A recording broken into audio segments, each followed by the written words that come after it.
essa função é uma função cosseno, né? Ela tem 2 zeros no período, certo? E o que a gente está ouvindo é cada vez que o som morre, né? Então, são os zeros, certo?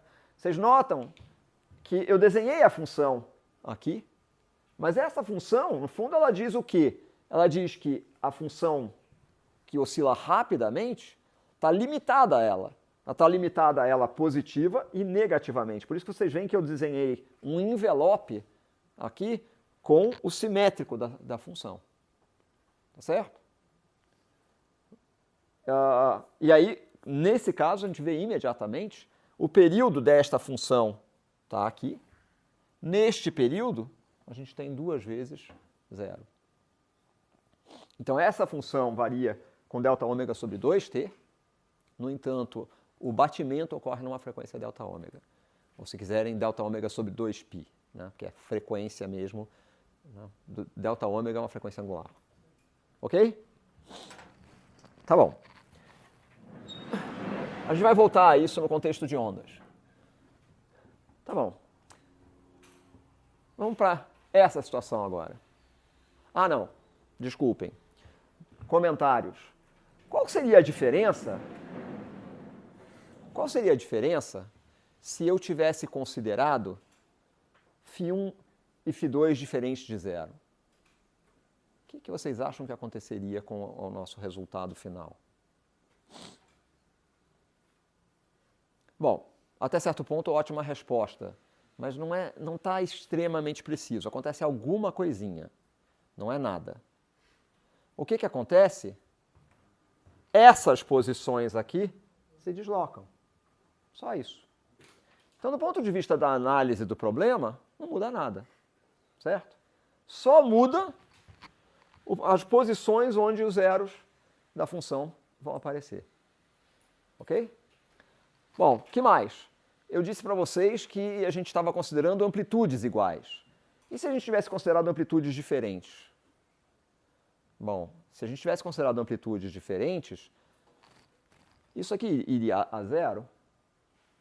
É simples considerar amplitudes diferentes, né? Basta a gente separar ao fazer essa soma, né? Se eu tiver A1 diferente de A2, basta eu pegar o que é maior, né? Digamos que A2 seja maior do que A1, e dizer, A2 cosseno de ω2t é igual a A1 cosseno de ω2t mais A2 menos A1 cosseno de ω2t.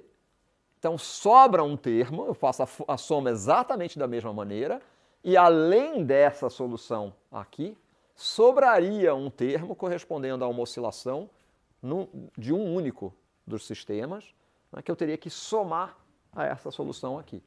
Resultado, o que ia acontecer? O zero não seria um zero, né? Teria uma pequena abertura. Porque sobraria essa oscilação na frequência ω1. Tá certo? Isso é a diferença entre considerar amplitudes né, que não sejam iguais, como a gente considerou aqui. Tá bom? Muito bem.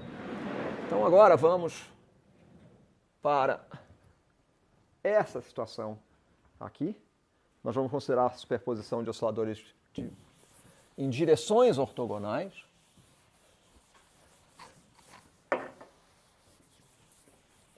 Inicialmente de mesma frequência. E aí a gente, no bom espírito de Wheeler, a gente pode dizer o que a gente acha que deve surgir como solução. A gente conhece alguma solução de superposição de movimentos harmônicos simples de direções ortogonais? Qual? Movimento circular uniforme. Né? Então, isso a gente já sabe que é uma das possibilidades. Será que é a única possibilidade? O que é crucial para a gente ter um movimento circular uniforme? É crucial que uma função x, por exemplo, seja um cosseno e a função y seja um seno. Ou seja, a diferença de fase entre os dois é de π sobre 2. Se a diferença de fase não for π sobre 2, surpresa, não vai ser um movimento circular uniforme. Tá? Como é que a gente pode formular isso de uma maneira geral? Oi? A gente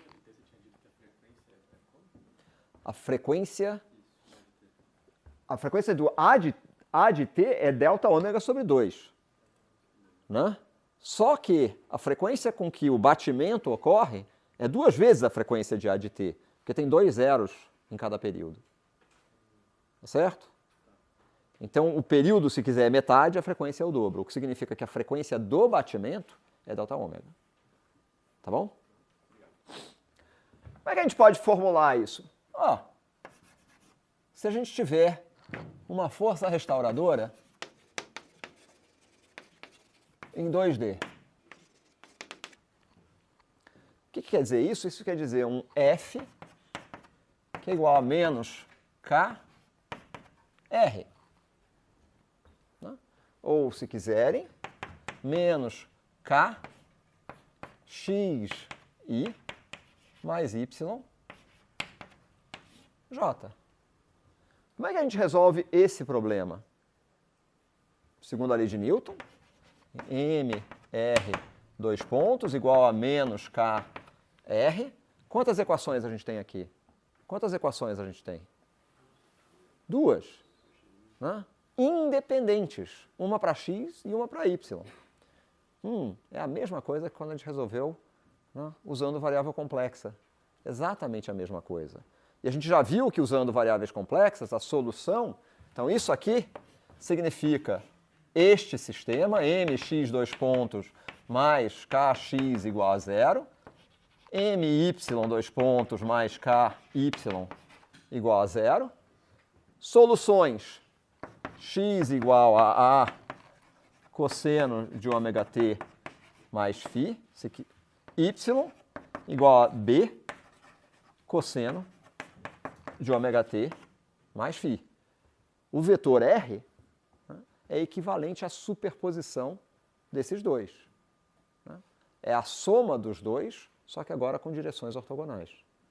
O resultado vai depender de A e de B, e vai depender, de φx e φy, vai depender de φx e φy, da diferença de fase entre eles. Tá certo?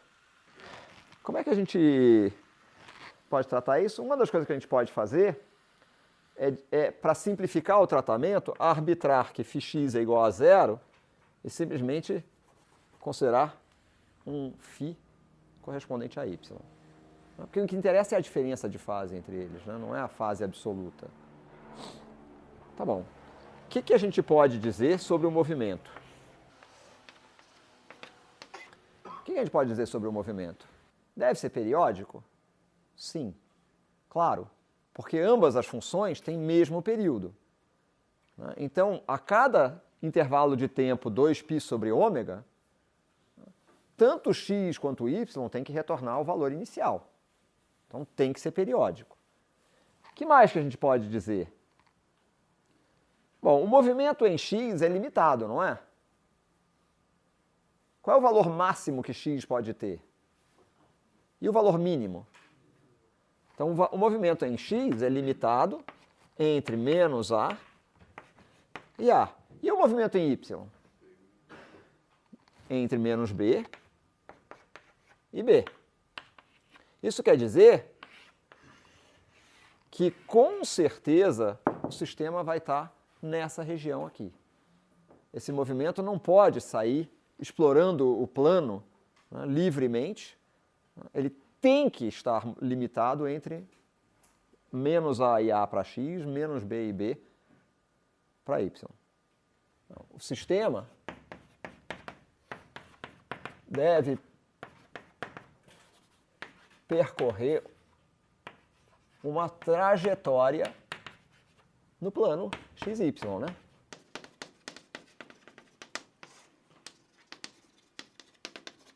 Como é que a gente calcula essa trajetória? Como é que a gente calcula a equação de uma trajetória, gente? X é uma função de t, y é uma função de t. Como é que a gente calcula a trajetória? Elimina t e escreve y em função de x ou x em função de y, não é isso? Então, para obter a trajetória, a gente quer eliminar t, certo? Bom, a gente pode fazer isso Né? Escrevendo uma equação, por exemplo, então, vamos lá. A gente escreveu que x, perdão, é A cosseno de ômega-t, y é B cosseno de ômega-t mais φ. Então, a gente pode escrever que x sobre A é igual a cosseno de ômega-t. Podemos escrever que y sobre B é cosseno de ômega-t mais φ, que é cosseno de ômega-t cosseno φ, menos seno de ômega-t seno φ. Certo? Mas isso aqui eu posso substituir. Então, eu posso escrever que y sobre B é x sobre A cosseno de φ. Bom, aqui eu tenho um certo problema, né? Porque o seno de ômega-t, eu só sei que o cosseno de ômega-t é x sobre A. Então, o que eu posso dizer sobre o seno de ômega-t? É mais ou menos a raiz de 1 menos x ao quadrado sobre A ao quadrado, não é isso?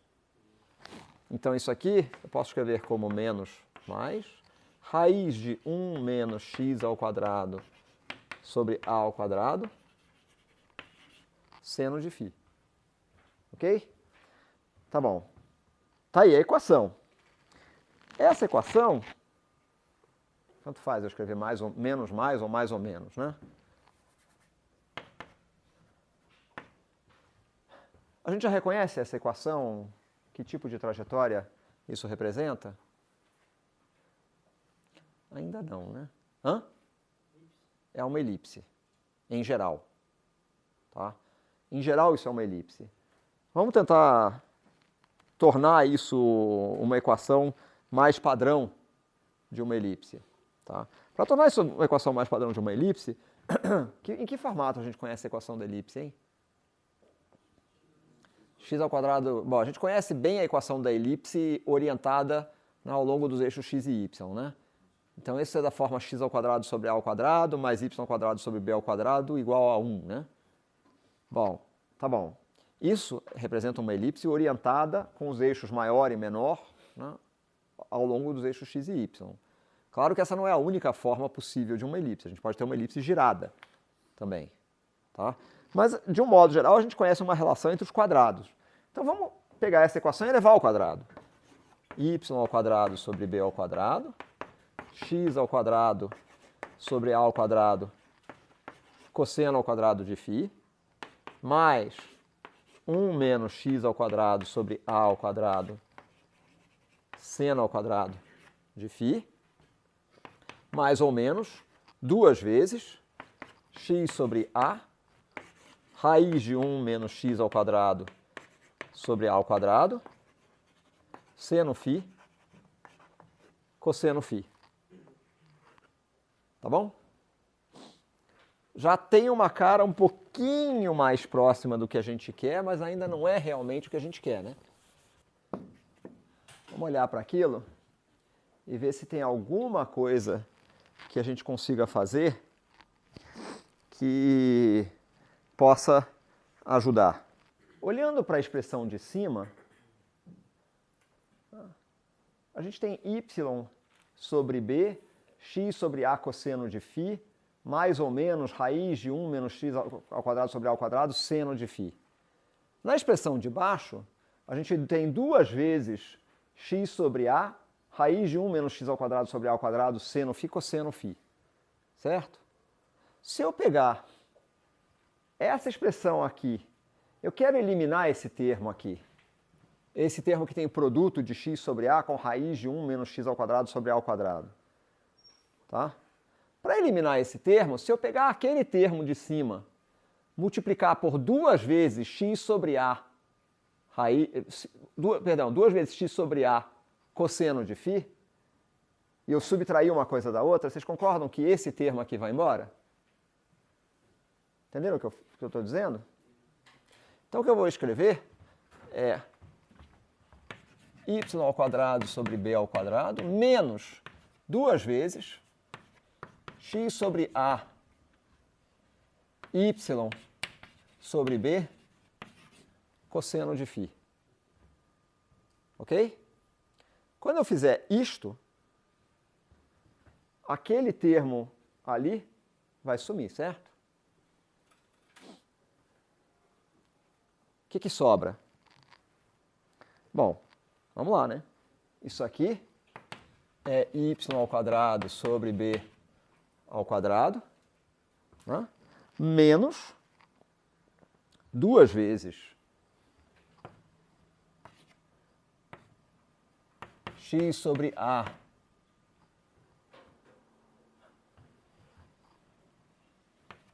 ao quadrado cosseno ao quadrado de φ, certo? Multiplicamos o primeiro termo ali, né? Y sobre b, menos mais 2 vezes x sobre a, raiz 1 menos x ao quadrado sobre a ao quadrado, seno φ, cosseno φ, de acordo?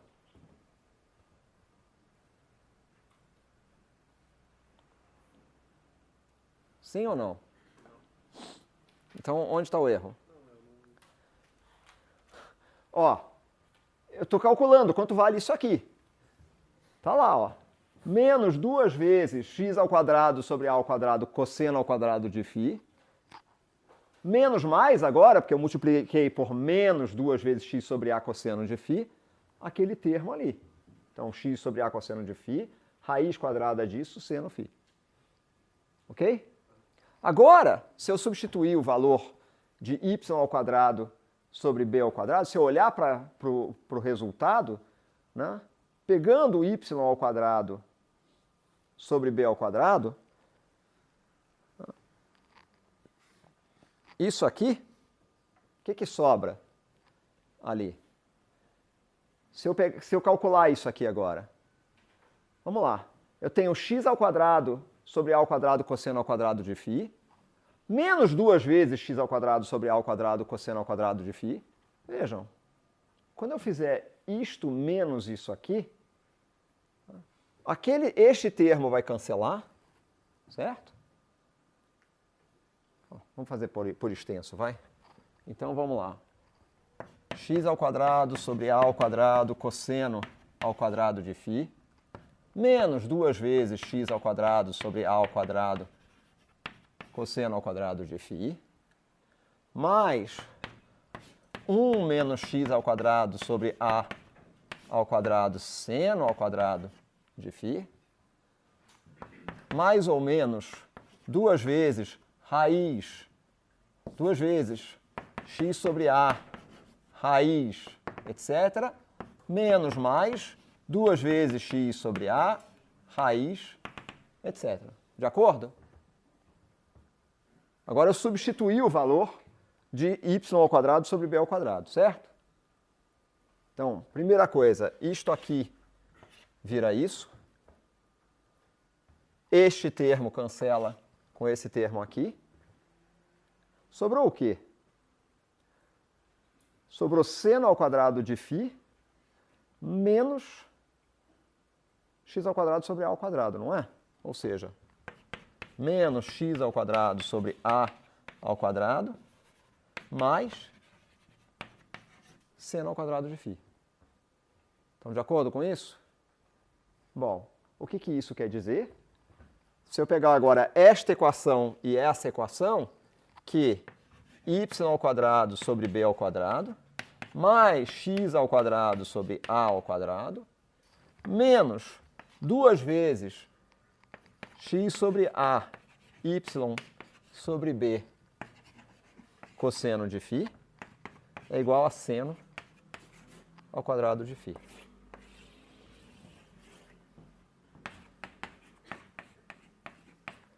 Em geral, é uma elipse.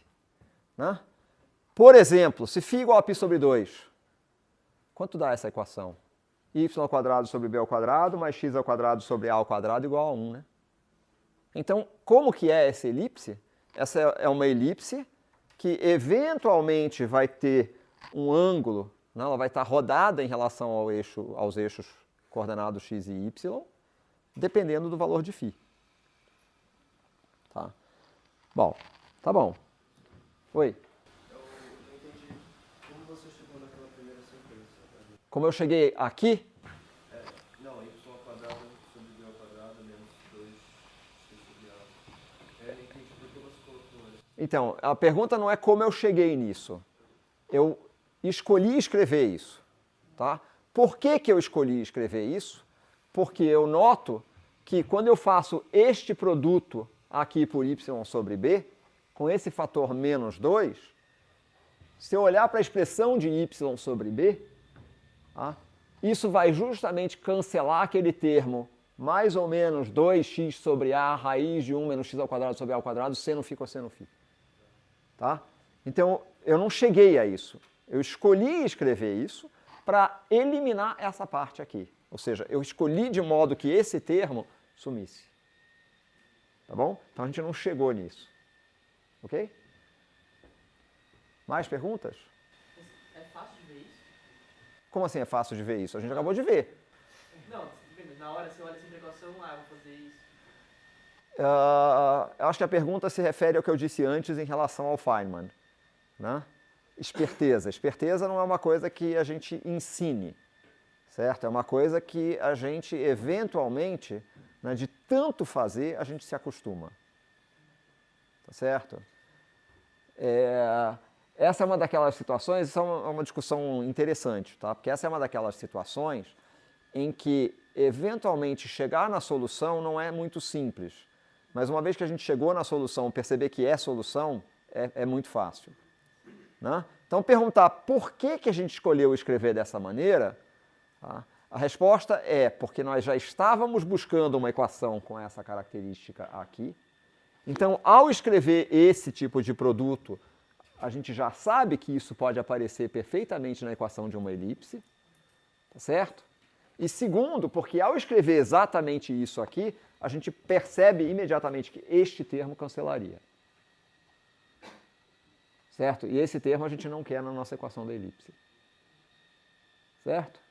Então, a resposta em relação a isso, se é fácil perceber ou não é fácil perceber, tem ligação, estou adorando isso, porque tem ligação tanto com as espertezas do Feynman quanto com a frase do Wheeler. Né? Você só faz a conta quando você já tem uma noção de qual deve ser a resposta. E você já espera, como você já sabe que uma resposta possível é um movimento circular uniforme, dependendo da relação entre as fases, se você muda um pouco a relação entre as fases, né, uma equação correspondente a uma circunferência deve virar uma elipse. Então você já adivinha que a solução é uma elipse. E só depois você faz a conta. Certo?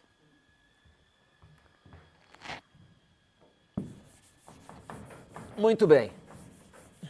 Então, dotados dos nossos extraordinários poderes de adivinhação, né, a gente consegue mostrar que fazemos mais do que simplesmente adivinhar. Uma vez que a gente adivinha, de novo, é suspense, não é surpresa, a gente tem que mostrar que de fato aquela é a solução.